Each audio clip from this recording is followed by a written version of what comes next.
So what we're showing at the show is the FANUC C400IC RoboCut Wire EDM, and we've integrated it with the FANUC Robot CRX 20IA long reach collaborative robot. What we're trying to do with this is demonstrate how we can load and load parts unattended in your shop or your facility.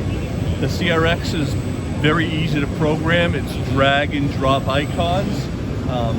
We basically supply it with a program that's already pre-installed, and all we need to do is teach the points of the robot moving through, picking up the part to placing it.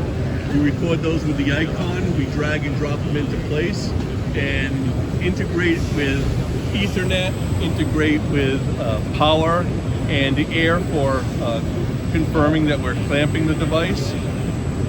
It's all macro based, and what we're showing is just basic pallets being swapped out with a probe doing the coordinate system rotation, but we can set up various packages on the side, and again, you could be turning it during the day, loading discs into your turning center, wheel it over to a RoboCut at night, and run your wire EDM.